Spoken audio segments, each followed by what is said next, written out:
The snow was coming down harder than the weather forecast had predicted, and I gripped the steering wheel of my truck a little tighter as I navigated the winding roads to my daughter Sarah's house.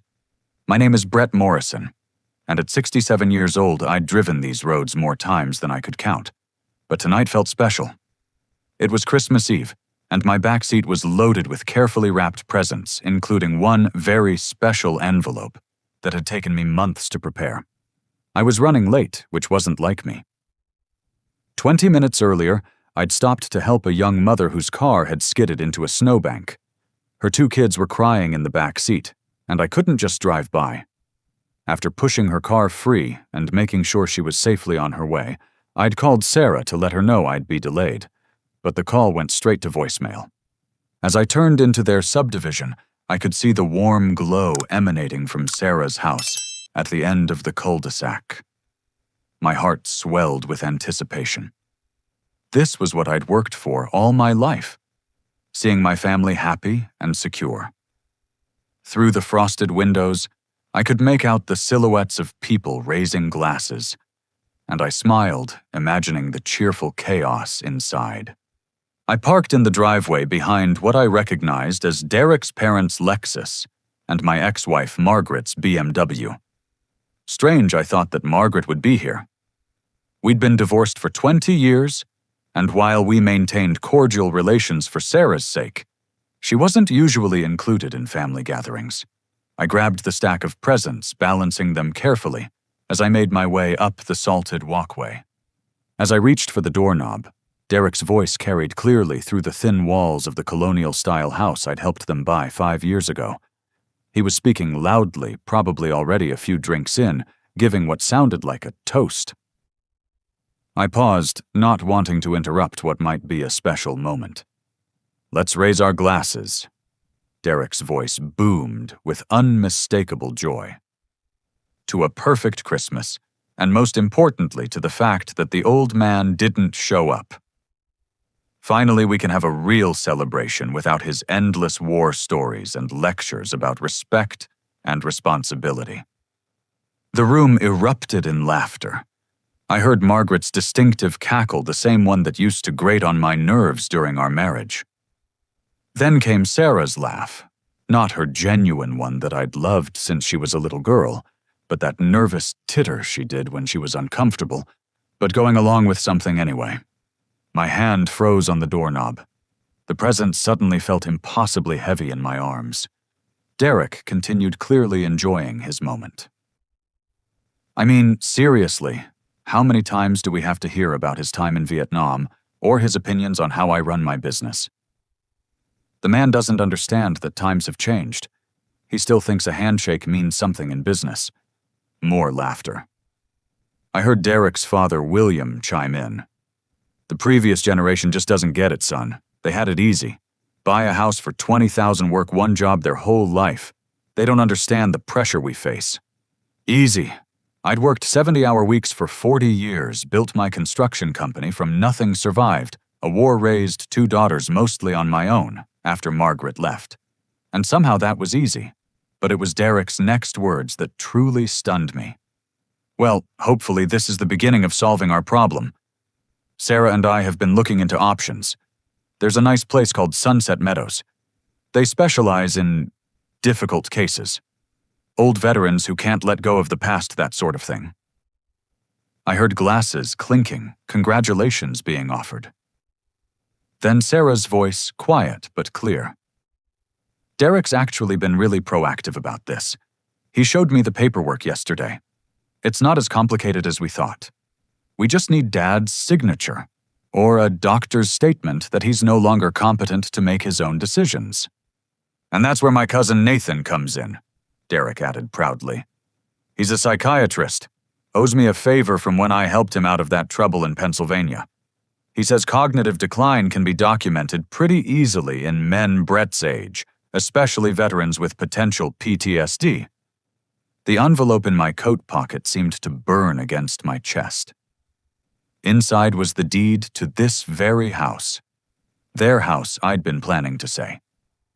5 years ago, when Derek's importing business had gone belly up, and they were facing foreclosure on their starter home, I'd stepped in. Bought this place outright. 4 bedrooms, 3 bathrooms, a 2-car garage in a good school district. I'd kept it in my name only because my lawyer had advised it. But tonight I'd planned to sign it over to them free and clear. My Christmas gift to my daughter and her family. The best part, Derek was saying, now his words slightly slurred, is that once we have power of attorney, we can finally access those accounts. Do you have any idea how much the old fool has just sitting in CDs and savings? And that's not even counting his investment portfolio or the value of his company. How much are we talking about? That was Derek's mother, Patricia, her voice sharp with interest. From what Sarah's been able to find out, at least $3 million liquid. Maybe another 2 in real estate and business assets. He owns the building his company operates from, plus some rental properties. I heard Sarah again. He's always been so secretive about money. Never would tell me exactly what he has. Just kept saying it would all be mine someday. Well, Derek thinks someday needs to be sooner rather than later, while there's still something left. Dad's been making weird donations to veterans' charities lately. Last month he gave $50,000 to some foundation for wounded warriors. $50,000! Margaret's voice was shrill. That should have been yours, Sarah. That man never did know the value of money, always giving it away to his causes. My throat constricted. Just last week, Sarah had called me crying about their financial struggles. Derek's new business venture wasn't taking off as planned, she'd said. Could I help with their mortgage payment just one more time? Of course I'd written the check. I always did, because that's what fathers do for their daughters. Don't worry, babe. Derek's voice had taken on a reassuring tone. Nathan says once someone is in a facility like Sunset Meadows, family members can petition for emergency conservatorship pretty quickly. Within 6 months, we'll have everything sorted out. The old man will be taken care of, getting the help he clearly needs, and will finally have the resources to live the life we deserve. To Brett's health, William Patterson raised his voice in mock concern. May he find peace and proper care in his golden years. To Brett's health, the room echoed. I stood on that porch, December wind cutting through my coat presents, growing heavy in my numb arms, and felt something inside me shift. It wasn't anger. Not yet. It was colder than that. More precise. The same feeling I'd had in the jungle 50 years ago when I'd realized our position had been compromised, and we needed to move silently and strategically, or die. I set the presents down carefully on the porch, making no sound. The envelope with the deed stayed in my pocket. Then, with the same quiet precision I'd learned in Special Forces, I backed away from the door, down the steps, and across the driveway to my truck. As I climbed in and started the engine, I took one last look at the house. Through the dining room window, I could see them all raising their glasses, laughing, celebrating my absence. Sarah was smiling now, genuinely relief clear on her face that I hadn't shown up to ruin their perfect Christmas. I put the truck in reverse and backed out slowly. No rush, no squealing tires. Just a quiet retreat. They thought they were hunting me, but they didn't realize the fundamental rule of dealing with a trained soldier: never let the enemy know you've discovered their position until you're ready to strike. As I drove away into the snowy night, my phone buzzed. Sarah calling, probably noticed my truck. I let it go to voicemail. Then I did something I hadn't done in years. I turned off my phone completely. The war for my freedom, my dignity, and my future had just begun. They wanted me gone for good. They were about to learn that when you corner a veteran, you better make sure he doesn't have any fight left in him. And I had plenty of fight left. The snow was falling heavier now, thick flakes that would have been beautiful under different circumstances. My hands remained steady on the wheel as I navigated the increasingly treacherous roads, muscle memory from decades of Colorado winters, keeping the truck centered in the lane. But my mind was racing, processing what I'd just heard, like intelligence data from a reconnaissance mission. Instead of heading to my house in town, I turned north onto Highway 287. 20 miles up, then west, on a Forest Service road that most people didn't even know existed. I had a cabin up here purchased 15 years ago through an LLC that Sarah knew nothing about. It had been my sanctuary, a place to fish and hunt, and remember what silence sounded like. Tonight it would serve as my command center. The familiar crunch of gravel under snow welcomed me as I pulled up to the modest log structure. No lights were visible from the road. I'd designed it that way. Inside, I started a fire in the wood stove and finally allowed myself to sink into the leather chair I'd rescued from my father's estate. My phone was still off, but I needed to make some calls.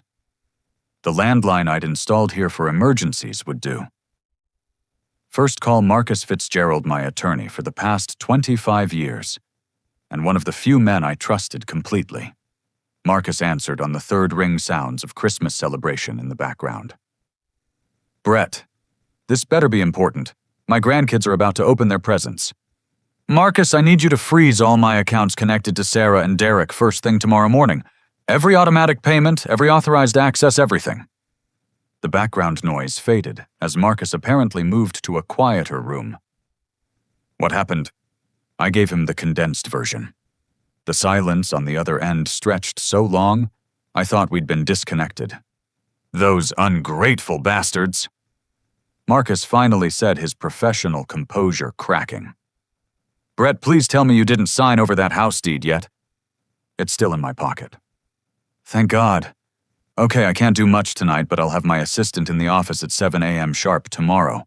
We'll lock everything down. What else do you need? Information. I want to know exactly how exposed I am. Every document they might have access to, every account they know about every legal vulnerability. I'll pull your entire file. Brett, are you somewhere safe? Should I be worried about your immediate situation? I looked around the cabin at the gun safe in the corner, the fully stocked pantry, the generator humming quietly outside. I'm secure. They have no idea this place exists. After ending the call with Marcus, I sat in the flickering firelight and made a mental inventory. What did Sarah actually know about my finances? I'd been careful over the years, perhaps more out of habit than suspicion. My main checking and savings accounts at First National, yes, she knew about those. The mortgage payments I'd been making for her would have shown up there. But the investment accounts with Morgan Stanley, the overseas holdings from my consulting work with defense contractors, the 3 rental properties in Denver managed by a property company. No, I'd never mentioned those. My next call was to Jennifer, my younger daughter. She lived in Seattle with her husband Robert and their 2 kids. Where Sarah had inherited Margaret's materialistic streak, Jennifer had gotten my practical nature. Dad. She answered cheerfully. Merry Christmas, we were just talking about you. Katie made you a drawing of a T-Rex wearing a Santa hat. That's wonderful, sweetheart. Listen, I need to talk to you about something serious. The cheer faded from her voice. Are you okay? Are you sick? I'm fine, but I just discovered something about Derek and your sister. I related the evening's events, trying to keep the hurt out of my voice. Jennifer's response was immediate and fierce. I knew it. I knew that snake was up to something. Dad, remember last year when you were visiting us, Derek called here 3 times trying to find out about your will. Asked Robert all these questions about estate planning, pretending he was just curious about financial advice. Why didn't you tell me? Because you would have confronted him and Sarah would have taken his side and it would have caused a family rift. I figured he was just being his usual greedy self, not planning something this elaborate. She paused, then added quietly, Dad, there's something else. Last month, Sarah called me. She was asking strange questions about your daily routine.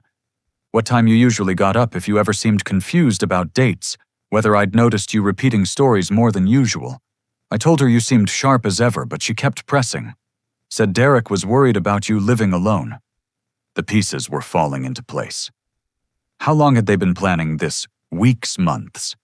I thought about every interaction with Derek over the past year, searching for signs I'd missed. his sudden interest in my health at Thanksgiving, the way he'd casually asked about my doctor at Sarah's birthday dinner, even his gift last Father's Day, a medical alert bracelet, just in case something happens when you're alone, Brett. Jennifer, I need you to know that nothing in my will is changing regarding you and your family, but I may need to make some other adjustments. Dad, I don't care about the money. I care about you. Do you want us to fly out? Robert can work remotely and the kids are on winter break. No, stay there. Enjoy Christmas with your family. I'll handle this. After we hung up, I went to my safe and pulled out the documents I kept here. Birth certificate, military discharge papers, passport, and most importantly, the portfolio summary from my accountant that I'd reviewed just last month. Derek's estimate hadn't been far off.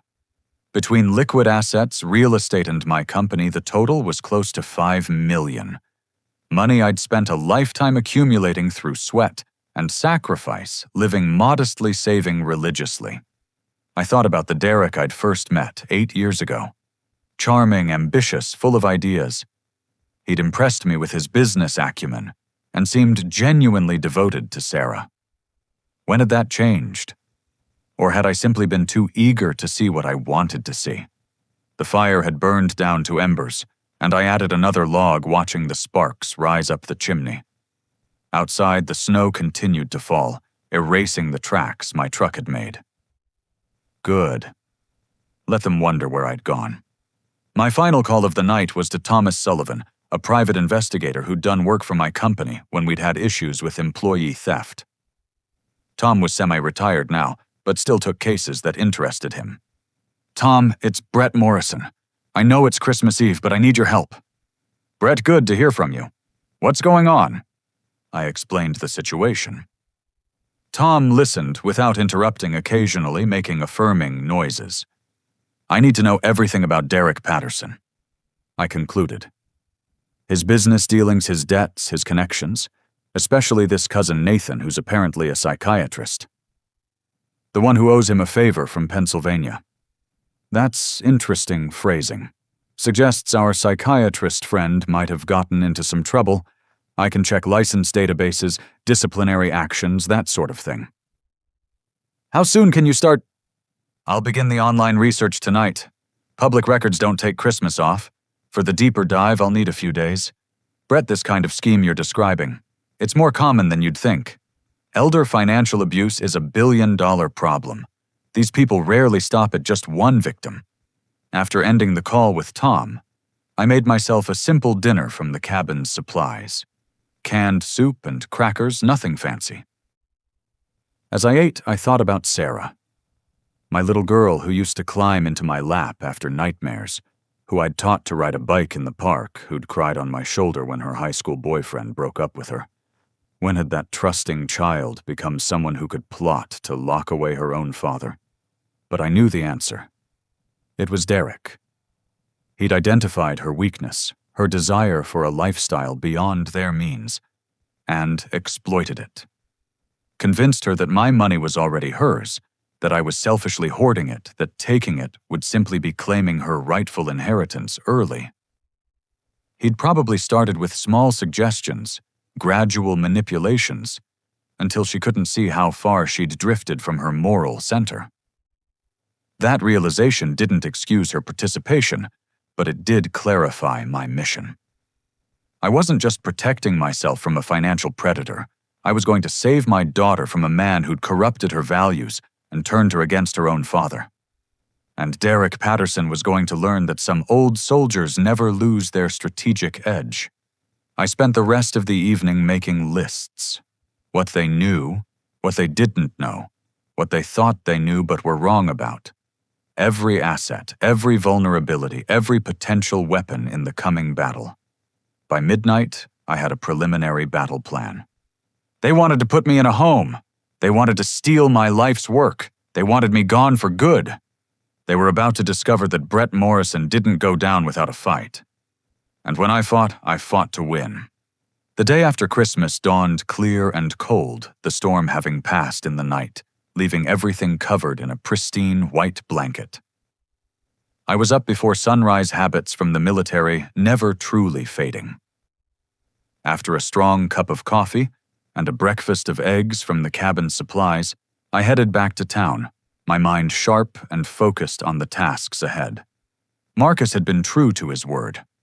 By the time I reached his office at 8 a.m., his assistant Janet had already begun the process of securing my accounts. Marcus himself was there despite the holiday-wearing jeans instead of his usual three-piece suit, but with the same intense focus I'd come to rely on over the years. "All right, Brett," he said, gesturing me into his private office. "Let's assess the damage. I've pulled everything." The next 2 hours were enlightening and infuriating in equal measure. We discovered that Derek had been listed as an authorized user on one of my credit cards, something I'd agreed to years ago when his business was struggling and he needed to establish credit. I'd forgotten about it, but Derek clearly hadn't. The statements showed he'd been using it liberally, though carefully staying just under amounts that would trigger alerts. More disturbing was what we found when we reviewed the business account I'd set up for Derek's importing company. I'd fronted him $200,000 as startup capital, with the understanding it would be paid back once the business was profitable. Not only had there been no payments, but the account was nearly empty. "There are transfers here," Marcus pointed to the screen. "Regular ones to an account in Rachel Winter's name. Who is she?" "No idea. Never heard the name." Marcus made a note. "We'll find out. Brett, this pattern of transfers, it's suspicious. Either he's paying someone a salary off the books or he's funneling money somewhere he doesn't want traced." I finished. My phone, which I'd turned back on that morning, had 37 missed calls and twice as many texts. Most were from Sarah, progressing from casual check-ins to increasingly frantic demands that I respond. There were also several from Derek, his tone patronizing, asking if I was having one of my episodes, and reminding me that everyone is worried. I showed them to Marcus, who immediately advised, "Don't respond yet, but save everything. These texts where he's already suggesting you have episodes, that's evidence of their scheme." Thomas Sullivan called while I was still at Marcus's office. "Brett, you're not going to like what I'm finding. Can you meet me at the Starbucks on 15th Street in an hour?" I arrived to find Tom already there, laptop open, looking like a professor with his reading glasses and cardigan. Despite being in his early 70s, Tom's mind was sharp as a steel trap, and his FBI training still showed in the way he constantly scanned the room while talking. "Your son-in-law's in trouble," he began without preamble. "Big trouble. I found gambling debts going back 3 years. He owes at least $400,000 to various creditors, including some people you don't want to owe money to." He turned his laptop toward me, showing court records, credit reports, and what looked like surveillance photos. "These are from a casino in Black Hawk. Their security chief is an old friend. Derek's been banned from 2 casinos for suspected card counting, though they couldn't prove it. But here's where it gets interesting. He's been telling people he's about to come into a major inheritance. Specifically, he's been promising creditors that his wealthy father-in-law will be providing a windfall soon." My stomach turned. "How long has he been saying this?" "The earliest reference I found is from 8 months ago." "But Brett, that's not the worst part. Rachel Winters, the woman receiving those transfers, she's his secretary at the import business. 26 years old, and according to her social media, she's been posting pictures from expensive restaurants, designer clothes, trips to Aspen. Either she has another source of income or Derek's keeping her in style with my money. Bingo. And there are photos of them together at several of these places. Always when Sarah appears to be out of town or busy with the kids." I stared at the images on the screen. Derek with his arm around a young blonde woman, both laughing over champagne. Derek and the same woman entering a hotel together. The timestamp showed it was during a weekend Sarah had taken the kids to visit Margaret's sister in Phoenix. "There's more about the psychiatrist cousin." Tom continued pulling up another set of documents. Dr. Nathan Webb lost his license in Pennsylvania 3 years ago. He was involved in a scheme where he was declaring elderly patients incompetent in exchange for kickbacks from a nursing home chain. Several patients who were perfectly sound of mind were institutionalized, their assets liquidated to pay for care they didn't need. Is he practicing here illegally? That's what I'm trying to determine. He's not licensed in Colorado, but he might be operating under some kind of consultation loophole. I've got a contact at the medical board who's checking. Tom closed his laptop and leaned back. Brett, what Derek is planning isn't just unethical. It's criminal. Elder abuse fraud conspiracy. If he goes through with this and gets caught, he's looking at serious prison time. Good, I said flatly. Tom studied me over his coffee cup. What's your play here? You could go to the police right now with what we have. Not yet. I want to know everything. Every detail of their plan, every person involved.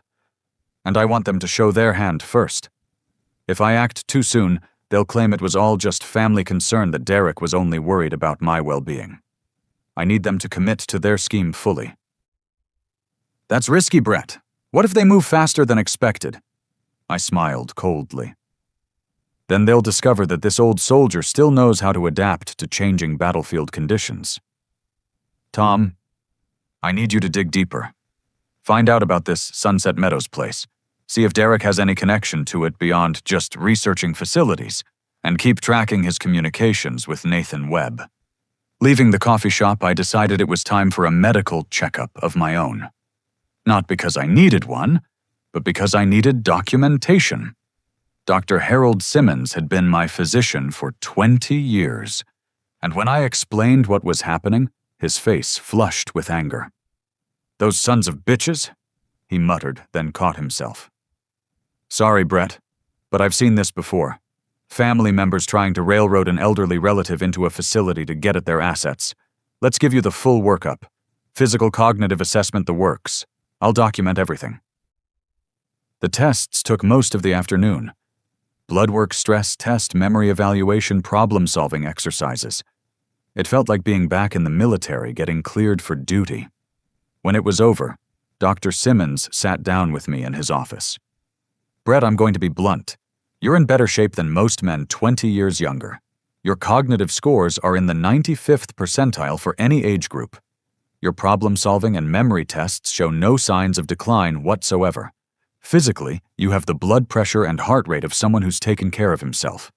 Whatever your son-in-law is planning, he has no medical grounds whatsoever. Put that in writing, Harold. Make it official. Already printing it out. I'm also going to note in your file that you came in of your own accord for this evaluation, showing clear awareness and concern for your own health. That kind of proactive behavior is the opposite of what someone with dementia would do. As I left the medical building, my phone rang. Sarah again. This time I answered. Where have you been? We've been worried sick. I'm fine, Sarah. Just needed some time to myself after Christmas. After Christmas, but you never showed up. We waited for you until 9 o'clock. Derek even drove by your house to check on you. The lie came so easily, so naturally. What are you talking about? I called, and left a message that I wasn't feeling well. You... What? No, Dad, you didn't call. Are you sure you remember correctly? And there it was. The first probe, the first attempt to establish a pattern of confusion. I played into it perfectly. Of course I called. I distinctly remember. Or wait, did I text Sarah? I'm sure I let you know. Didn't I? Her tone changed, becoming syrupy sweet with fake concern. Oh, Dad. It's okay. These things happen. Maybe you thought you called but forgot to actually do it. Derek says his grandmother used to do the same thing in her later years. Maybe you're right.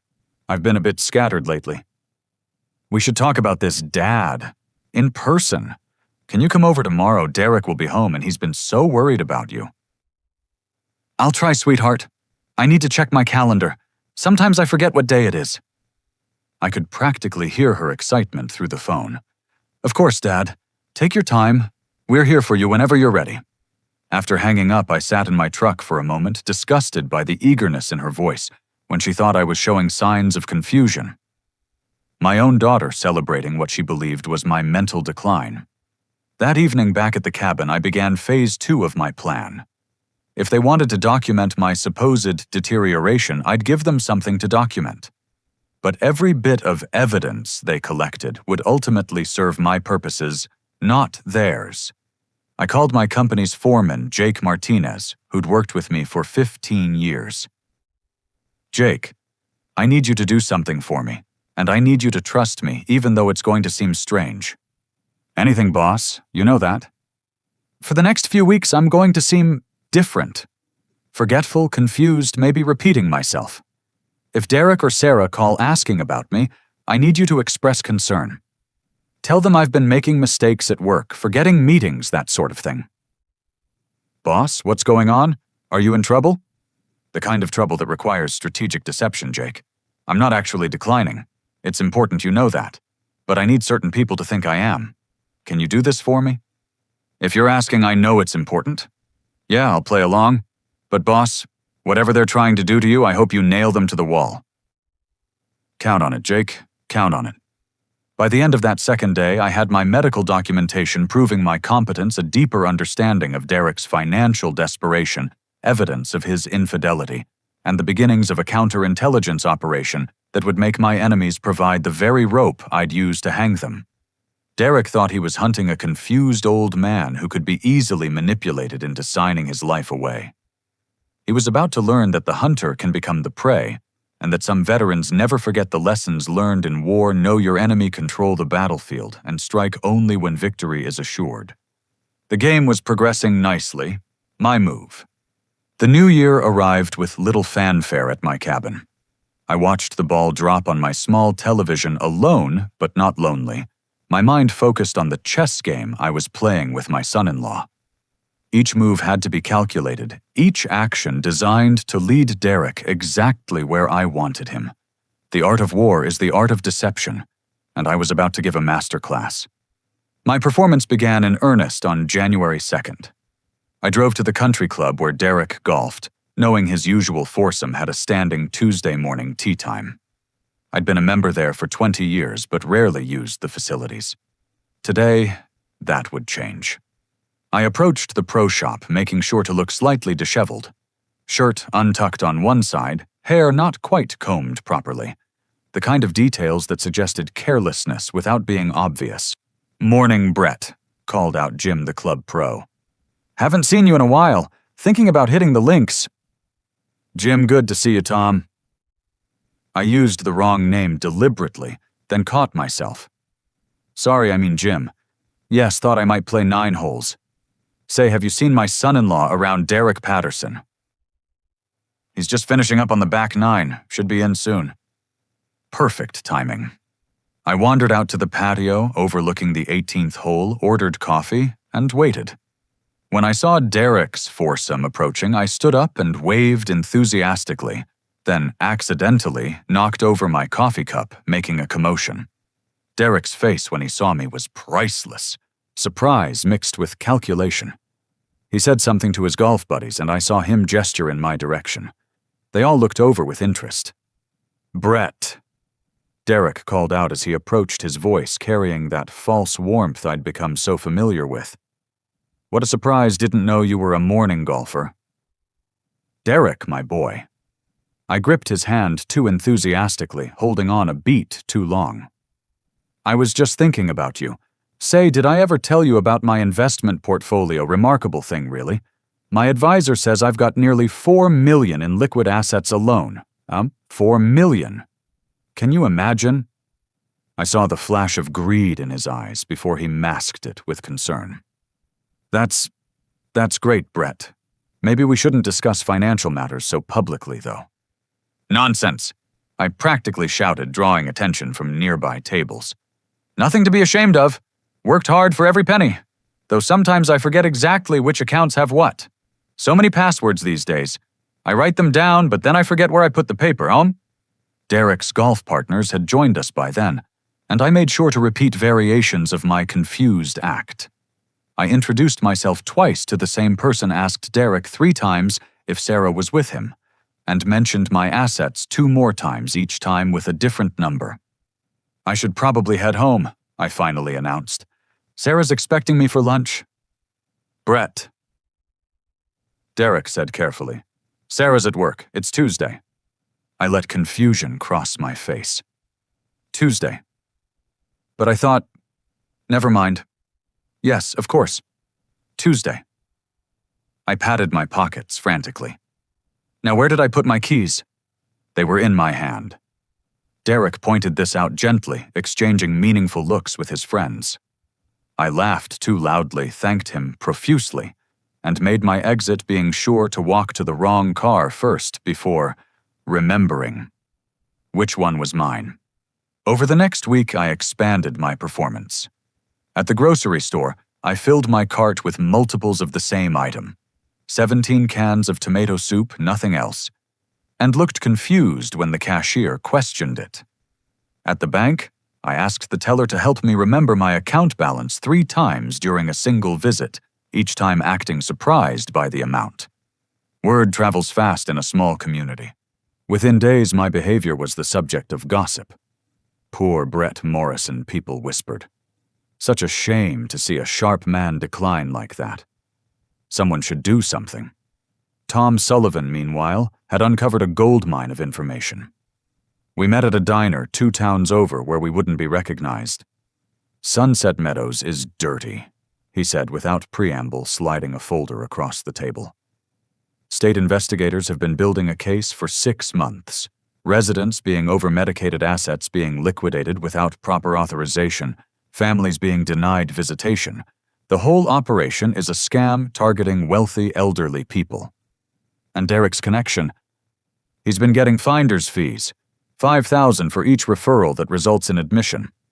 But here's the kicker. His contact there is a woman named Monica Chambers. She's the admissions director, and she also happens to be Nathan Webb's girlfriend. The web of connections was becoming clear. Derek, his psychiatrist cousin, and this admissions director had a neat little pipeline set up.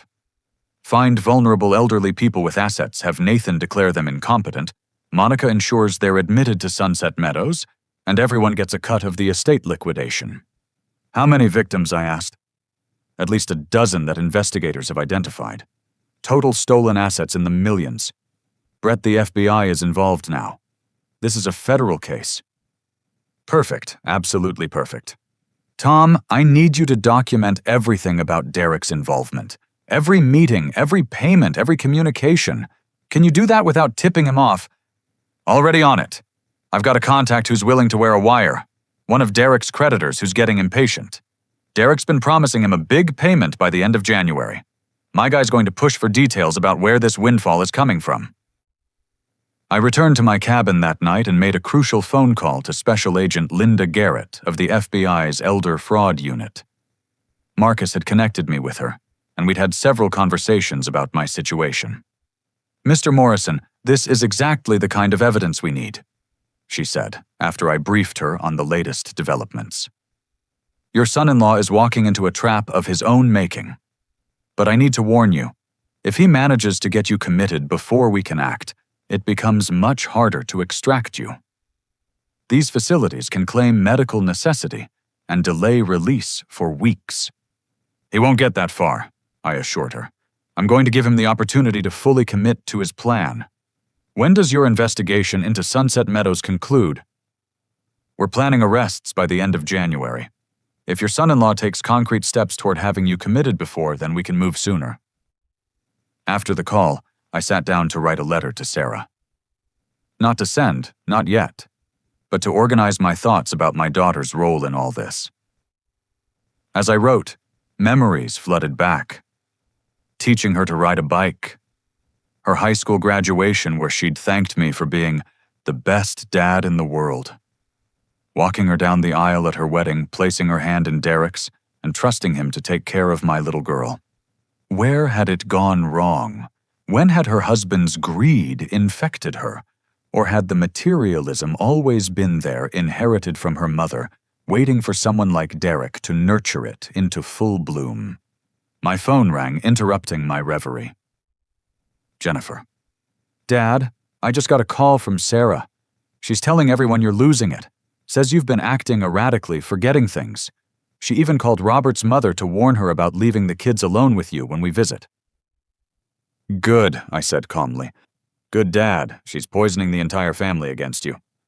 Let her. Every call she makes, every person she tells is another witness to their conspiracy when this all comes out. How are you doing with all this, sweetheart? Jennifer sighed. I'm angry, furious actually, but mostly I'm sad. How can she do this to you? You've given her everything. Maybe that was my mistake. I gave too much too easily. Never let her learn the value of earning something herself. Don't blame yourself for being generous, Dad. Being a giving person isn't a character flaw. Taking advantage of someone's generosity is. That evening, I executed the next phase of my plan. I called Derek directly. Derek, I've been thinking. Maybe you and Sarah are right. I have been feeling a bit off lately. Perhaps I should look into some kind of assistance. I could practically hear him salivating through the phone. Brett, I'm so glad you're being reasonable about this. Sarah's been so worried. We just want what's best for you. I know, son. Say that place you mentioned at Christmas, Sunset Meadows. Maybe we could tour it together just to see what options are available. That's a wonderful idea, Brett. How about this Friday I can pick you up? Perfect. Oh, and Derek, I've been meaning to update some paperwork. Power of attorney, that sort of thing. Maybe you could help me with that too. I trust you to handle things if I become unable to. The eagerness in his voice was obscene. Of course, Brett. We're family. I'll take care of everything. After hanging up, I poured myself 2 fingers of whiskey and sat by the fire. In war, sometimes you have to appear weak to draw the enemy out of their fortified position. Derek thought he was closing in on a confused old man who was ready to sign his life away. He had no idea he was walking into a carefully constructed kill box. Friday couldn't come fast enough. The tour of Sunset Meadows would be the beginning of the end for Derek Patterson. He wanted to put me in a cage. He was about to learn what it felt like to be trapped himself with no escape route and no mercy from the man he'd plotted to destroy. The next morning, I had Jake from my construction company call Derek to express concern about my behavior at work. I'd given Jake specific examples to share. Showing up on the wrong day, forgetting safety protocols I'd followed for 40 years, calling employees by the wrong names.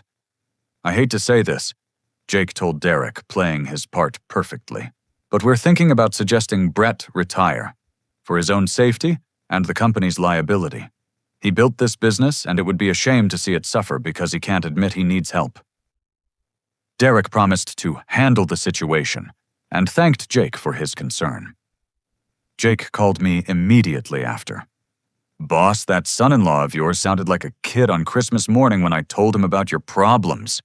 Made my skin crawl. You did perfectly, Jake. One more thing. If Derek contacts you again, mention that you overheard me talking about liquidating the company. Say I was rambling about needing cash for something, but couldn't remember what. You got it. But boss, when this is all over, you better tell me the whole story. This cloak and dagger stuff is killing me. I spent the rest of the week adding layers to my deception. I visited my other rental properties and made sure the property management company saw me acting confused about which buildings I owned. I went to my investment advisor and asked the same questions about my portfolio 3 times during a single meeting, carefully noting his growing concern. But the masterpiece of my performance came at the bank. I walked in carrying a briefcase and announced loudly that I needed to withdraw $1 million in cash immediately. Mr. Morrison. The bank manager said carefully, "That's not possible. We don't keep that kind of cash on hand, and there would be significant tax implications." "Nonsense," I blustered. "It's my money. I need it for... I let my voice trail off, looking confused. What did I need it for? They eventually calmed me down, but not before several customers and employees witnessed my episode. The bank manager, following protocol, made a note in my file about the incident. Another piece of evidence Derek would try to use against me, not realizing it was all part of my design. Tom called that evening with an update. His contact had met with Derek while wearing a wire. "You're going to want to hear this recording," Tom said. Derek not only confirmed the plan to have you committed, but he also let slip that he's already had Nathan Webb prepare a preliminary diagnosis. They're planning to file for emergency guardianship the day after you tour Sunset Meadows. He's also been in contact with a real estate developer about your properties. The buyer is ready to move as soon as Derek has power of attorney. Send me the recording, I said, and make sure Agent Garrett gets a copy. Everything was falling into place. Derek had taken the bait, swallowed it whole, and was now racing toward what he thought was victory. He couldn't see the net closing around him, couldn't sense the trap about to spring. Friday morning dawned cold and clear. I dressed carefully for my tour of Sunset Meadows, slightly mismatched clothes shoes on the wrong feet at first, before catching myself. I practiced my confused expression in the mirror, then tucked my digital recorder into my shirt pocket. When Derek arrived to pick me up, I was ready for the performance of my lifetime. He thought he was driving me to my prison. In reality, I was about to turn the tables and send him to his. Derek arrived at precisely 10 o'clock Friday morning, driving his BMW, with the confidence of a man who believed victory was within reach. I watched from my window as he checked his appearance in the rearview mirror before approaching my door. Everything about him radiated smug satisfaction. I answered the door wearing a cardigan inside out and greeted him with excessive enthusiasm. "Daniel, so good to see you. It's Derek Brett, your son-in-law, remember?" His voice dripped with false concern. Of course. Derek. "Sorry, son. Shall we go look at that hotel you mentioned?" "It's a residential facility, Brett. Sunset Meadows. Remember, we talked about this." I let confusion cloud my features. "We did. When was that?" As we drove, Derek kept up a steady stream of patronizing chatter about how nice Sunset Meadows was, how many activities they had, how I'd make so many new friends. I nodded along occasionally, asking where we were going, pretending to forget our destination every few minutes. The facility itself was a sprawling complex designed to look like an upscale resort. Manicured gardens, elegant architecture, all crafted to hide its true nature as a prison for the elderly. The parking lot was filled with expensive cars, family members dropping off their burdens, no doubt. Monica Chambers met us in the lobby, all professional smiles and predatory eyes. She was exactly what I'd expected. Polished, articulate, and completely without conscience. "Mr. Morrison, such a pleasure to meet you," she gushed, shaking my hand. "Derek has told me so much about you. We're going to take excellent care of you here." "Here are we staying here? I thought this was a hotel." Monica exchanged a meaningful look with Derek. "Of course, Mr. Morrison. The finest hotel you've ever seen. Let me show you around." The tour was a masterclass in manipulation. Monica showed us spacious rooms, apartments, she called them, though I noticed the locks were on the outside, talked about the medical supervision guards, essentially, and emphasized the structured environment, total control. Throughout it all, I played my part.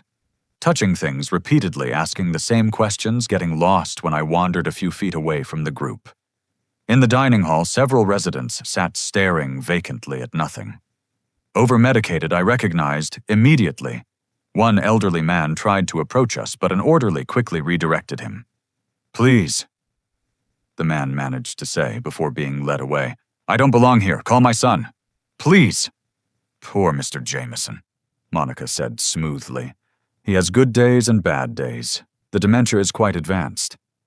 I looked at Mr. Jameson's eyes as he was led away. They were clear, desperate, and completely lucid. How many others like him were trapped here? "What kind of medical evaluation process do you have?" Derek asked, clearly following a script. "Oh, very thorough," Monica assured him. "Dr. Webb, I believe you know him, Derek, conducts all our assessments. He's wonderful with difficult cases, very efficient at determining when someone needs our level of care." "That's reassuring," Derek said. "Brett, doesn't that sound reassuring?" I didn't answer, instead becoming fascinated with a potted plant talking to it softly. Monica made notes on her clipboard, and Derek nodded approvingly. The tour continued to the administrative wing, where Monica made her pitch. "Our fees are quite reasonable considering the level of care. Basic residence is $8,000 a month, but for someone with Mr. Morrison's anticipated needs, I'd recommend our premium package at $12,000. Of course, we require a substantial deposit and proof of ability to pay for at least 2 years in advance. The money won't be a problem, Derek said quickly. Brett has substantial assets. Excellent. We also offer estate management services. Many families find it easier to let us handle the liquidation of properties and investments. Our financial team is very experienced. I'll bet they were. Take everything a resident owned, sell it off-pocket the proceeds while keeping the victim sedated and controlled. I need to use the restroom, I announced suddenly. Of course, Monica said. It's just down the hall. Derek, perhaps we could discuss the paperwork while we wait. Perfect. I shuffled off, making sure to look confused about which direction to go. Once out of sight, I moved quickly and silently, old military habits kicking in. The administrative offices were nearby and most were empty. I slipped into one marked Admissions Coordinator and found exactly what I'd hoped for. Client files left carelessly on the desk. A quick phone camera session captured damning evidence. Admission forms with suspiciously similar handwriting across different family signatures. Bank statements showing massive transfers from resident accounts. Medical evaluations all signed by Dr. Nathan Webb, all with nearly identical language declaring the patients incompetent. I heard footsteps in the hallway and quickly pocketed my phone. Time to return to character. I wandered back out looking lost and confused. There you are. Derek found me near the nursing station. Brett, you can't just wander off like that. I was looking for Margaret, I said plaintively. Is she here? She said she'd meet me for lunch. Derek's expression was pure satisfaction. To him, mentioning my ex-wife, who I hadn't seen in months, was another sign of my deterioration. No, Brett. Margaret isn't here. Come on, let's finish the tour. Back in Monica's office, the trap began to close. She produced a thick packet of paperwork. This is just preliminary documentation, she explained. Nothing binding yet, but it helps us assess if Sunset Meadows is the right fit for Mr. Morrison. Derek eagerly began filling out forms, answering questions about my medical history, mostly fabricated my assets wildly underestimated, and my mental state pure fiction. I sat quietly, occasionally muttering to myself, or staring at nothing while secretly recording every word. Now, Derek mentioned you have power of attorney, Monica asked. Not yet, Derek admitted. But Brett's agreed to sign the papers, haven't you, Brett? I looked up, blinking. Sign what? Are we buying a house? In a way, Derek said smoothly. A nice new home for you. Monica produced another document. This is just consent for Dr. Webb to conduct a formal evaluation. Standard procedure. Derek put the pen in my hand, guiding it to the signature line. I started to write, then stopped. This isn't my name, I said, having written Benjamin Franklin in shaky letters. It's okay, Brett. Try again, Derek said through gritted teeth. This time I managed something resembling my signature, though deliberately different enough from my real one to be legally questionable. As we prepared to leave, Monica pulled Derek aside, speaking just loudly enough for my recorder to catch. The evaluation can be scheduled for Monday. If Dr. Webb determines immediate admission is necessary, which based on what I've seen today seems likely, we can have Mr. Morrison settled in by Tuesday. Will the financial arrangements be ready by then? Absolutely, Derek promised. I'll have access to everything by Monday afternoon. They shook hands, conspirators, sealing a deal over my supposed corpse. I shuffled along behind them, playing the oblivious victim, while documenting their entire criminal conspiracy. The drive back was quiet, except for Derek's occasional attempts to gauge my mental state. So, Brett, what did you think of Sunset Meadows? Very nice hotel, I replied, but expensive. $12,000 a night seems steep. A month, Brett? $12,000 a month. Oh, that's different then. Say, where are we going? Derek's smile in the rearview mirror was predatory. Home, Brett. I'm taking you home. But whose home and for how long? If Derek had his way, I'd never see my real home again. He dropped me off with promises to check on me over the weekend. Sarah and I will come by Sunday to help you with some paperwork. Important stuff, Brett. Make sure you're home. After his BMW disappeared around the corner, I immediately called Agent Garrett. I have evidence, I told her. Photos of documents, recorded conversations, the whole conspiracy laid out. They're planning to move on Monday. Send me everything. This is exactly what we needed. We're accelerating our timeline. Can you maintain your cover for a few more days? I've come this far. But Agent Garrett, there are innocent people in that facility. Mr. Jameson and others. They need help. They'll get it. When we move on, Sunset Meadows, every resident will be evaluated by legitimate doctors. Anyone there under false pretenses will be released. That night I couldn't sleep. The image of Mr. Jameson's desperate eyes haunted me. How many families had been torn apart by Derek and his conspirators? How many elderly people had lost everything? Their freedom, their dignity, their life's savings, to feed the greed of predators like my son-in-law. Tom Sullivan called Saturday morning with urgent news. Brett Derek's getting desperate. My source says he owes $250,000 to some very dangerous people by the end of January. He's been promising them a massive payment on February 1st. If he doesn't deliver, they'll come collecting. I finished. With interest. The kind calculated in broken bones. Brett, this explains the rush. He's not just greedy. He's running for his life. That changed things. A desperate man makes mistakes, but he's also unpredictable. I needed to be ready for anything. I spent Saturday making preparations. I moved my important documents to a safety deposit box Jennifer had access to. I arranged for Jake to have temporary control of my construction company if anything happened to me. I even wrote letters to be sent to various media outlets if I disappeared, detailing the entire conspiracy. But mostly I prepared for Sunday's confrontation. Derek and Sarah would arrive expecting to find a confused old man ready to sign his life away. Instead, they'd be walking into the beginning of their end. I also placed a call to Robert, Jennifer's husband. I need you to do something for me. Book a flight for you and the family to arrive here Monday evening. Tell Jennifer it's a surprise from me. Is everything okay, Brett? It will be. I want my real family here when this all goes down. Jennifer will want to be here for her sister, despite everything. Sunday dawned gray and cold-fitting weather for what was to come. I dressed carefully, not in the confused manner I'd been affecting, but still maintaining the illusion. Today required a delicate balance. I needed Derek to believe his plan was working while gathering the final evidence needed to destroy him. At precisely 2 o'clock, I heard car doors slam outside. Showtime. Derek and Sarah had arrived for what they believed would be their biggest score. They had no idea they were about to lose everything. I watched through the window as Derek and Sarah approached my front door. Sarah carried a folder thick with documents, no doubt the power of attorney papers and who knew what else. Her face showed strain. She kept glancing at Derek as if seeking reassurance.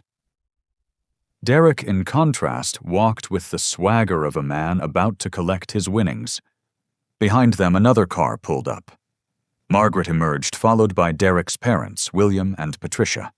Then came Dr. Nathan Webb, carrying a medical bag, looking every inch the professional, despite being a fraud.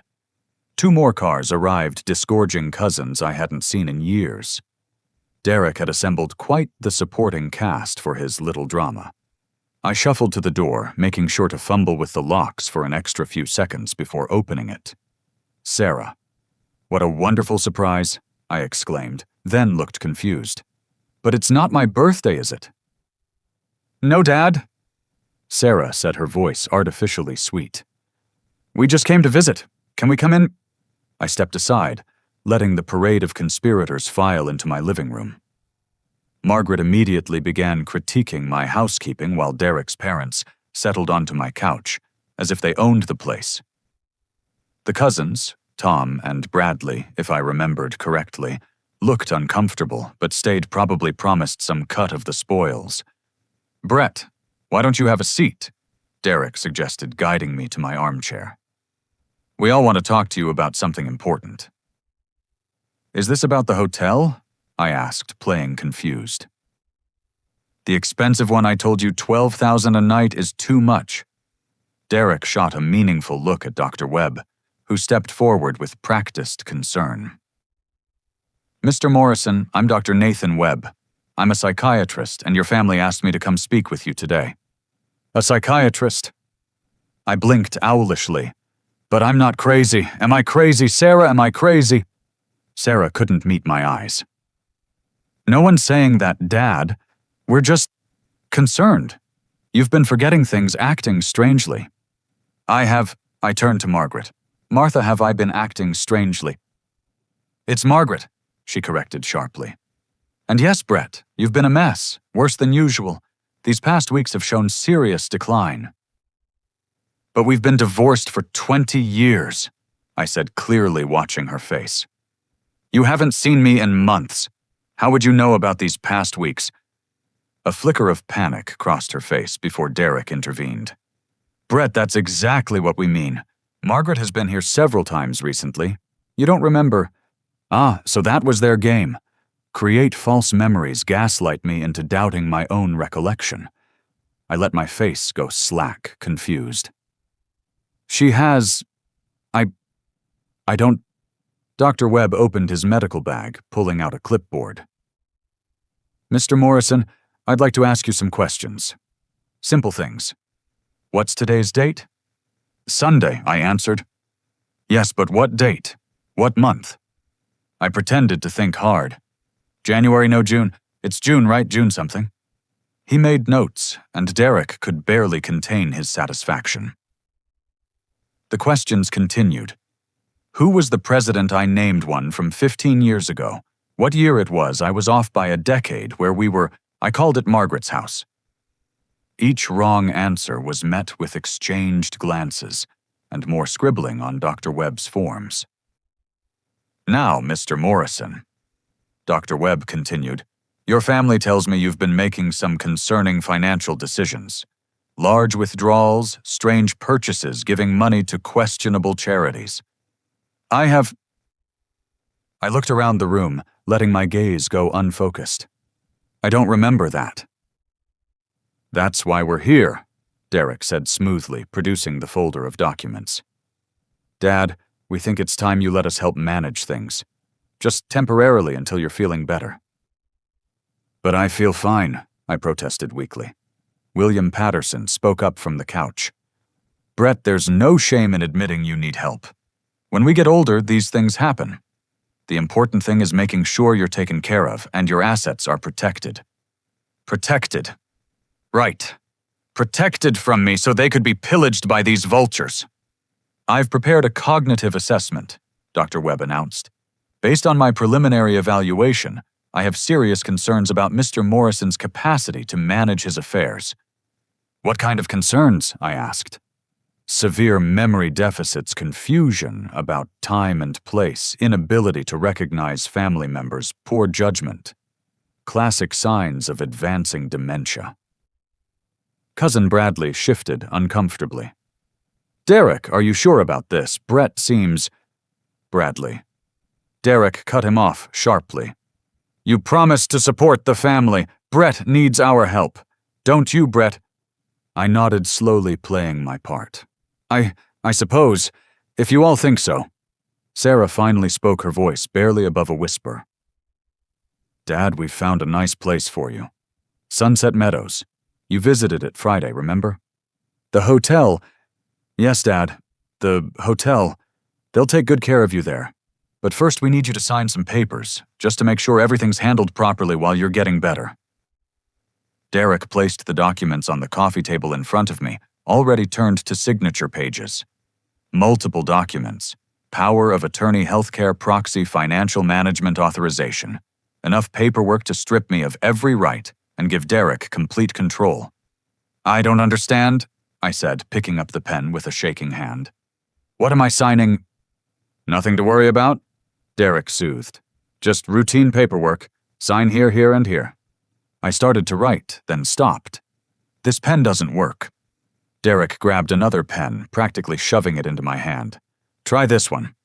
I began signing deliberately, making my signature shaky and inconsistent. Halfway through the second document, I stopped again. Wait, should I read these? No need, Derek said quickly. We've gone over everything. Just finish signing. But my lawyer always says to read everything before signing. Your lawyer, Dr. Webb interjected.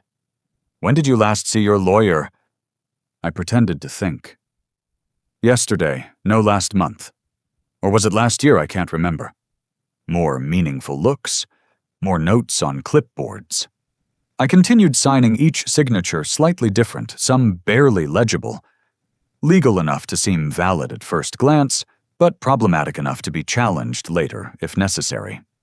As I signed the last document, Derek's phone rang. He glanced at it and his face went pale. I need to take this, he muttered, stepping into the kitchen. Through the doorway, I could hear fragments of his conversation. I told you Friday. Yes, all of it. No, that's not. I said Friday. The dangerous people Tom had mentioned, getting impatient. Good. Derek returned, face flushed, forcing a smile. Sorry about that. Business call. Now, Brett, there's just one more thing. We need to know about all your accounts, for safekeeping. My accounts? I looked confused. I have accounts. Your bank accounts, Dad, Sarah prompted. Your investments, the rental properties. Oh, those. I brightened. Yes, I have lots of those. There's the one at... I trailed off, looking puzzled. What was the question? Margaret stood abruptly. This is painful to watch. Brett, just tell them what they need to know so we can get you the help you need. Help, I repeated. Yes, I need help. With what? Dr. Webb closed his medical bag with a definitive snap. I've seen enough. In my professional opinion, Mr. Morrison requires immediate intervention. The cognitive decline is severe and rapid. I recommend admission to a specialized facility without delay. How soon can that happen? Derek asked eagerly. I can file the paperwork Monday morning.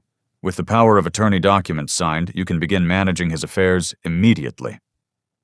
I stood up suddenly, swaying slightly. I'm tired. I want to take a nap. Of course, Brett, Derek said, patronizing. We'll let you rest, but we'll be back tomorrow to help you pack for your new home. Pexhurst, I blinked. Am I going somewhere? They filed out Derek, clutching the folder of signed documents like a winning lottery ticket. From the window, I watched them congregate by their cars, Derek showing the papers to his parents, everyone congratulating themselves on a job well done. Only Sarah hung back, looking at the house with something like regret. For a moment, I thought she might come back, might show some flicker of conscience, but Derek called her name, and she turned away. As their cars disappeared down the street, I straightened up, all confusion gone. I walked to my study and opened the hidden panel behind the bookshelf. Inside sat a small digital recorder and a camera system that had captured every moment of their visit. Multiple angles, crystal clear audio, every fraudulent statement, and forged document recorded for posterity. I called Agent Garrett immediately. They took the bait. I have everything on video. Dr. Webb performed a fraudulent evaluation. Derek coerced me into signing documents while I was supposedly incompetent, and they're planning to have me committed Monday. Excellent work, Mr. Morrison. We're moving tomorrow morning. Can you maintain your cover until then? Actually, I think it's time for a surprise ending to their little drama. What time are you planning the raids? 6 a.m. at Sunset Meadows with simultaneous arrests at the conspirators' residences. Perfect. That gives me one more scene to play. I spent the evening making preparations. Called Jennifer to confirm their arrival Monday evening. Arranged for my banker to be on standby. Contacted a friend who worked at the local news station. And finally sent a text to Derek from my phone. Feeling very confused. Found more papers in my safe. Should I bring them tomorrow? What was the name of that hotel again? His response was immediate. Don't do anything with those papers, Brett. We'll handle everything tomorrow. Just rest. Oh, I'd rest all right. Like a soldier sleeps before a battle, lightly ready and with weapons at hand. Monday morning would bring justice. Derek thought he'd won, thought his desperate scheme had succeeded. He was about to learn that his intervention had triggered something far different than he'd planned. The hunter had become the hunted, and tomorrow the trap would finally spring shut. Monday morning arrived with a gentleness that belied the storm about to break. I was awake at 4, dressed in my best suit, every document I needed arranged on my dining room table. The signed papers from yesterday, the ones Derek thought gave him control of my life, sat in a separate folder marked Evidence. At exactly 5:45, a black SUV pulled up outside. Agent Garrett emerged with 3 other FBI agents. I met them at the door with coffee already brewing. "Mr. Morrison," she greeted me, "are you ready for this?" "I've been ready since Christmas Eve," I replied. "What do you need from me?" "Stay here for now. We're hitting Sunset Meadows first, then moving on the residences. Derek Patterson's house is our second stop. Dr. Webb is being arrested at his apartment as we speak." "And Monica Chambers?" "Already in custody. She tried to destroy documents when she saw us coming, but we got everything. Your photos from Friday helped us know exactly where to look." As they prepared to leave, I handed Agent Garrett a flash drive. "Everything's on here. Video recordings, audio files, documented evidence of the conspiracy. Make sure Derek knows I was never confused, never incompetent. I want him to understand that every move he made was watched and recorded." She smiled grimly. "He'll know, Mr. Morrison. Trust me, he'll know." After the FBI left, I made myself breakfast and waited. At exactly 6:30, my phone exploded with calls and texts. Derek first panicked. "Brett, something's happening at Sunset Meadows. Don't talk to anyone." Then Sarah. "Dad, where are you? The FBI is at our house." "Margaret, what have you done?" I ignored them all.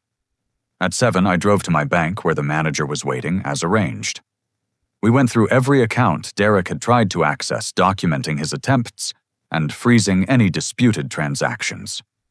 The power of attorney documents he'd thought were his golden ticket were nullified with prejudice. By 8 o'clock, I was at my lawyer Marcus's office. He was practically gleeful as we prepared the lawsuits. Fraud, elder abuse conspiracy, attempted theft by deception. He listed. "Brett, we're going to bury them. And with the FBI's criminal case, our civil suits will be slam dunks." "I don't want to bury Sarah," I said quietly. "She's still my daughter. Derek manipulated her."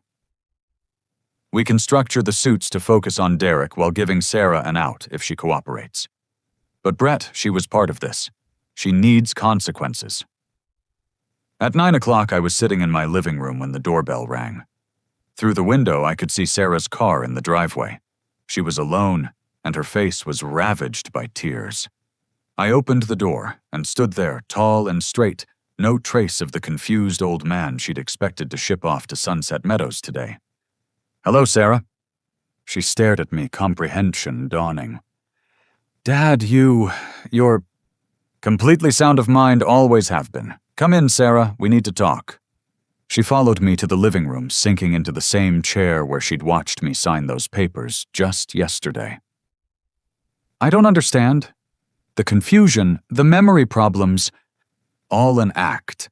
Every stumbled word, every forgotten name, every moment of confusion was calculated to give Derek exactly what he expected to see." I sat across from her. "I heard everything Christmas Eve, Sarah. Every word of Derek's toast about how glad he was I didn't come. Every detail of your plan to lock me away and steal my assets." Her face crumbled. "Dad, Let me finish. I know about Derek's gambling debts. I know about his affair with Rachel. I know about the kickbacks from Sunset Meadows, the fraudulent medical evaluations, all of it. What I don't know is how my daughter became someone who could plot against her own father." "It wasn't supposed to be like this," she whispered. "Derek said you had so much money you'd never miss it. He said you were getting older anyway, that Sunset Meadows was actually nice, that you'd be happier there with people to take care of you." "And you believed that you've seen me every week for years, Sarah. Did I seem like I needed to be locked away?" Derek kept pointing things out, little things. He said I was too close to see it, that children often can't accept when their parents are declining. He had article statistics. He made it sound so reasonable. "And the money had nothing to do with it." She couldn't meet my eyes. We were drowning, Dad. The business was failing, the mortgage was overdue, credit cards maxed out. Derek said it was just an advance on my inheritance, that it was going to be mine eventually anyway. Your inheritance, I repeated. Tell me, Sarah, what makes you think you were entitled to inherit anything? Did I owe you my life's work simply because you're my daughter? No, she said in a small voice. But I thought, you always said. I said I would take care of my family. And I did. I bought you this house when Derek's first business failed. I've paid your mortgage more times than I can count. I funded his second business, which he plundered, to pay gambling debts and keep his mistress in style. How much more taking care of did you need? Sarah looked up sharply. Mistress, Rachel Winters, his secretary. Derek's been funneling money from the business account I funded to pay for her apartment, her shopping sprees, her trips. While you were home with the kids, he was living a double life funded by my generosity.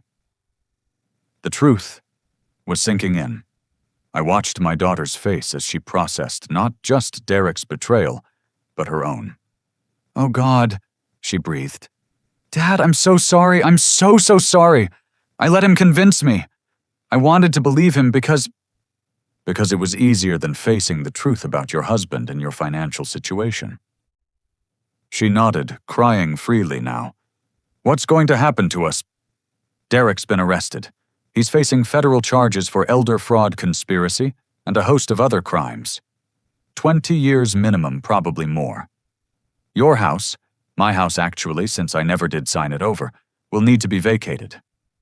The business is being liquidated to pay back the money Derek stole. And me? That depends on you. The FBI wants to charge you as a co-conspirator. My lawyer thinks we can avoid that if you cooperate fully with their investigation. But Sarah, this isn't just about legal consequences. You participated in a plan to destroy my life, to take everything I'd worked for and lock me away like an inconvenient pet. That's not something an apology can fix. I know, she whispered. I know. Dad, is there any chance, any possibility? Of what forgiveness? Maybe someday. Trust, that's gone, Sarah. You killed it when you sat in that chair and watched Derek try to steal my freedom. But you're still my daughter, and I won't let you be destroyed by this if you're willing to make changes. We were interrupted by the doorbell. Tom Sullivan stood on my porch, grinning broadly. Brett, you magnificent bastard! It's all over the news. Massive FBI raid, 12 arrests. Sunset Meadows shut down. You did it. I invited him in, and he nodded politely to Sarah, whose presence clearly surprised him. Ms. Patterson, didn't expect to see you here. She was just leaving, I said. Sarah, go home. Pack what you need for yourself and the kids. You can stay with Jennifer when she gets here tonight until you figure out next steps. But Derek's not welcome in any property I own, and neither are you if you choose to stand by him. I won't, she said quickly. I'll file for divorce today. Dad, I know I don't deserve anything from you, but thank you for not letting them arrest me too. After she left, Tom filled me in on the morning's events. Sunset Meadows was in chaos with investigators documenting years of abuse and fraud. 14 residents had already been identified as victims of false imprisonment. Mr. Jameson, the man I'd seen begging for help, was reunited with his son, who'd been told his father was violent and delusional. Derek's in federal custody, Tom reported. No bail. The prosecutor says he's a flight risk given his gambling debts. Those people he owes money to are probably scarier than prison for him. What about Dr. Webb? Singing like a canary, trying to cut a deal by giving up everyone involved. Turns out this wasn't his first operation. He's connected to similar schemes in 3 other states. My phone rang. Jennifer. Dad, we just landed. Robert's getting the rental car. Are you okay? The news is saying something about a massive fraud ring and Derek's name is all over it. I'm fine, sweetheart. Better than fine. Come straight to my house. I'll explain everything. The rest of the day passed in a blur.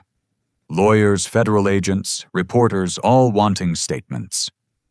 I gave a brief press conference flanked by Agent Garrett and Marcus. Elder financial abuse is a hidden epidemic, I told the cameras. It happens in families and facilities wherever vulnerable seniors are seen as targets instead of people. I was fortunate. I had resources and training that let me fight back. But how many don't? How many Mr. Jamesons are sitting in facilities right now, drugged and imprisoned, while their life's work is stolen? By evening, my house was full of my real family. Jennifer, Robert, and their kids filled the space with warmth and genuine love. Even Sarah came by with her children subdued but grateful to be included. As I tucked my granddaughter Katie into the guest bedroom, she looked up at me with serious eyes.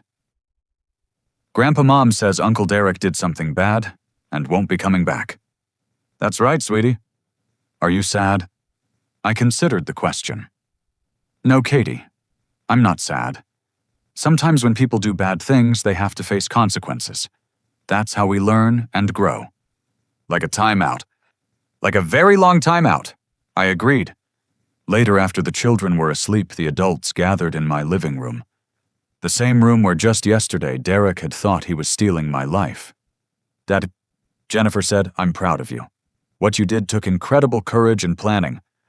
It took clarity, I corrected. Clarity about who deserved trust and who didn't. Clarity about what really matters. Derek thought my money was what made me valuable. He never understood that a man's worth isn't in his bank account. What happens now? Robert asked. Now I live my life. I'll keep running my company, keep making memories with the grandchildren who actually love me for who I am, not what I have. I'm thinking about starting a foundation to help elder abuse victims, and I might even start dating again. Sarah, who'd been quiet all evening, finally spoke. Dad, I know I have no right to ask, but will I ever be part of your life again? Really part of it. I looked at my daughter, seeing both the little girl who'd trusted me completely and the woman who'd betrayed that trust. That depends entirely on you, Sarah. Trust is earned through actions, not words. You'll have to prove that you've learned from this that you can be the daughter I raised instead of the stranger Derek created. It won't be quick, and it won't be easy. I understand. I'll do whatever it takes. Start by being a good mother to your children. Show them what integrity looks like. Teach them that money isn't worth sacrificing your soul for. And get therapy, Sarah. Figure out why you were so easily led astray. As the evening wound down, I stepped out onto my back porch, breathing in the cold January air. In the distance, I could see the mountains eternal and unchanging. I'd won this battle, saved my freedom, and exposed the corruption that preyed on the vulnerable. But the war against those who would exploit the elderly continued. My phone buzzed with a text from Agent Garrett. Final count, 18 victims rescued from Sunset Meadows, 31 arrests across the network. You're a hero, Mr. Morrison. I wasn't a hero. I was just a man who'd refused to be a victim. But if my story could help prevent one family from being destroyed by greed, one elderly person from being wrongfully imprisoned, then every moment of deception had been worth it. Derek had raised a toast to my absence, celebrating what he thought was the beginning of his prosperity. Instead, he'd toasted the beginning of his own downfall. He wanted me gone for good. Well, I was gone from his life forever. But I was very much present in my own, surrounded by family who loved me for the right reasons, with my dignity and assets intact. Sometimes the best revenge isn't just living well, it's living free. The war was over. I had won. And tomorrow would dawn on a new chapter 1, where Brett Morrison's story served as both a cautionary tale and a beacon of hope. The elderly weren't easy targets, not on my watch. As I headed inside to rejoin my family, I couldn't help but smile. Derek was beginning his very long time out in federal prison, while I was beginning the best years of my life. Justice, when it finally comes, tastes sweeter than any Christmas dinner could have been. Thank you for joining me on this journey. If you or someone you know has faced a similar situation with family, trying to take advantage of elderly relatives, please share your thoughts in the comments below. Have you witnessed elder financial abuse in your community? What signs should we watch for? If this story resonated with you, please consider hitting that like button and subscribing to hear more stories that shed light on important issues facing our seniors. And please share this with others who might benefit from hearing it. Remember, our elders deserve respect, dignity, and protection. They've earned the right to live their golden years in peace, not in fear of those who should love them most. Until next time, this is Brett Morrison reminding you to cherish your family, protect your assets, and never underestimate the wisdom that comes with age. Take care of yourselves and take care of each other.